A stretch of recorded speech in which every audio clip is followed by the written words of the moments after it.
रिद्धि सिंह। बिहार में 13 नवंबर को 4 विधानसभा सीटों पर उपचुनाव होना है, जिसके लिए चुनाव प्रचार 11 नवंबर की शाम तक चलेगा। बता दें कि इन सीटों में से 3 सीट पर विपक्ष का कब्जा है, जबकि एक सीट सत्ताधारी पार्टी के पास। इस उपचुनाव में विपक्ष जहां सभी सीटों को अपने पक्ष में करने की कोशिश करेगा, वहीं सत्ताधारी पार्टी भी पूरी ताकत लगाएगी। इन 4 सीटों यानी कि तरारी, रामगढ़, इमामगंज और बेलागंज पर सोमवार शाम से चुनाव प्रचार समाप्त हो जाएगा। इससे पहले शनिवार को विभिन्न दलों के नेताओं ने जोर शोर से प्रचार किया है।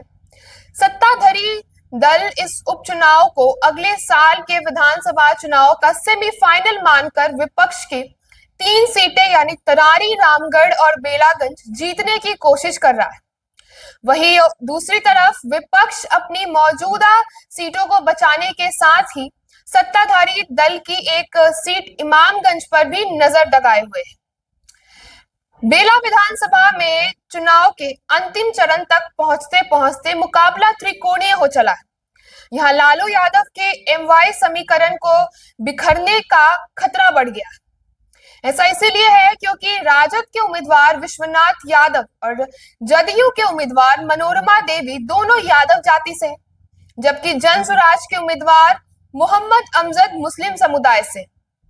यहाँ मुस्लिम मतदाता लगभग 67,000 है, जबकि यादव मतदाता करीब 70,000 है। मुस्लिम मतों में जन स्वराज और राजद के बीच विभाजन की स्थिति बन रही है, जबकि यादव वोटों के लिए राजद के विश्वनाथ यादव और जदयू की मनोरमा देवी आमने सामने टकरा रही। इस त्रिकोणीय संघर्ष में सवर्ण मतदाता अहम भूमिका निभा सकते हैं, जिनकी संख्या 35,000 के करीब बताई जा रही है, जो एनडीए के पक्ष में जा सकते हैं, जिससे राजद का 3 दशकों का वर्चस्व खतरे में पड़ सकता है।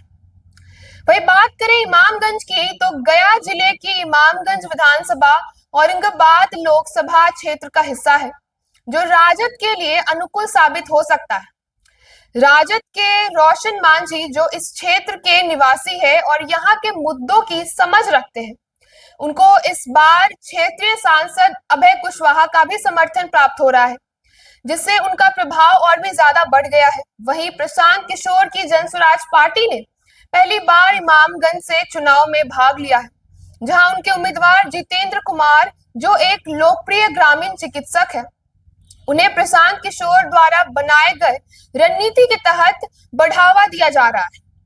चुनाव प्रचार में केंद्रीय मंत्री जीतन राम मांझी और बिहार सरकार के मंत्री संतोष कुमार सुमन जैसे नेता हम पार्टी का समर्थन कर रहे हैं, जबकि जदयू और बीजेपी भी एनडीए के साथ उम्मीदवार का समर्थन में जुट गई है। वहीं राजद के तेजस्वी यादव और उदय नारायण चौधरी ने भी कई रैलियां निकाली, और जबकि जन स्वराज के राष्ट्रीय अध्यक्ष प्रशांत किशोर व्यक्तिगत रूप से देखा जा रहा है कि वो जनसंपर्क कर रहे हैं। इसी के साथ भोजपुर जिले की तरारी विधानसभा सीट काफी चर्चे में है। बाहुबली नेता सुनील पांडे, जो इस क्षेत्र में अच्छी पकड़ रखते हैं, फिर से चुनावी मैदान में उतरने के लिए तैयारी कर रहे हैं, और जो भाजपा ने उन पर एक भरोसा जताया है, उनके बेटे विशाल प्रशांत को उम्मीदवार बनाने की योजना बनाई है। बता दें कि सुनील पांडे पहले भी तरारी विधानसभा का प्रतिनिधित्व कर चुके हैं। जातिगत समीकरणों की बात करें तो तरारी सीट पर भूमियार जाति की सबसे बड़ी आबादी देखी जाती है, जिनकी संख्या करीब 65,000 है। इसके बाद 30,000 ब्राह्मण वोटर, लगभग 20,000 राजपूत और पिछड़ी व अति पिछड़ी जातियों की आबादी 45 से 50,000 के बीच है। इसके अतिरिक्त यादव 30,000, बनिया 25,000, कुशवाहा 15,000 और मुस्लिम 20,000 के आसपास। वोट बैंक के लिहाज से एनडीए और महागठबंधन के बीच यहां कड़ा मुकाबला होने की संभावनाएं बताई जा रही है। तो वहीं रामगढ़ सीट पर जातीय समीकरण में उलझा विधानसभा उपचुनाव प्रतिष्ठा की लड़ाई बन गया है। इसका मुख्य कारण है कि इस सीट पर राजद के बिहार प्रदेश अध्यक्ष जगदानंद सिंह की प्रतिष्ठा दांव पर लग गई है। रामगढ़ विधानसभा और राजद को लेकर जगदानंद सिंह का नाम कई वजहों से जुड़ जाता है। इस बार तो ये चुनाव जगदानंद सिंह के लिए खास बन गया है, क्योंकि राजद सुप्रीमो लालू यादव ने पुराने संबंधों का ख्याल रखते हुए इस सीट को उनके बेटे अजीत सिंह के लिए निश्चित कर दिया है। राजद प्रदेश अध्यक्ष के लिए परेशानी यह है कि तीनों प्रमुख उम्मीदवार उनके बेटे के मुकाबले में खड़े हो रहे हैं। बसपा के उम्मीदवार पिंटू यादव और जन स्वराज के उम्मीदवार सुशील सिंह कुशवाहा दोनों ही माई समीकरण में सेंध लगा सकते हैं। खास तौर पर यादव जाति से पिंटू यादव के रूप में खतरा है। राजद यहां MY समीकरण को बनाए रखने में जुटा हुआ है, क्योंकि इसके बिखरने से राजद उम्मीदवार को नुकसान हो सकता है।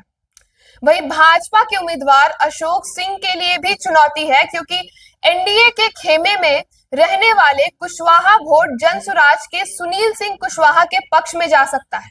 ऐसे में चुनाव प्रचार के लिए सभी दलों के बड़े नेता इन सीटों पर डेरा डाले हुए। वहीं चुनाव आयोग चारों सीट पर स्वच्छ, निष्पक्ष और शांतिपूर्ण मतदाता सुनिश्चित करने की तैयारियों में जुट चुका है। आयोग ने पोस्टल बैलेट से मतदान प्रक्रिया भी जारी रखी है। मतदान के दिन सुबह 5:30 बजे से मॉक पोल की प्रक्रिया शुरू होगी और आयोग ने सभी पोलिंग एजेंट्स को उस समय उपस्थित अनिवार्य की है। इसके बाद इमामगंज के 29 बूथों को छोड़कर बाकी 3 क्षेत्रों में सुबह 7 से शाम 6 बजे तक मतदान होगा। 13 नवंबर को इन 4 सीटों पर मतदान और 23 नवंबर को मतगणना होगी। बता दें कि इन चुनाव परिणाम में विधानसभा में सत्ता समीकरण में कोई बदलाव नहीं देखी जाएगी, लेकिन पक्ष और विपक्ष की सीटों की संख्या जरूर प्रभावित हो सकती है। तो ऐसे तमाम खबरों के लिए जुड़े रहिए हमारे साथ और देखते रहिए आगाज एक्सप्रेस। धन्यवाद।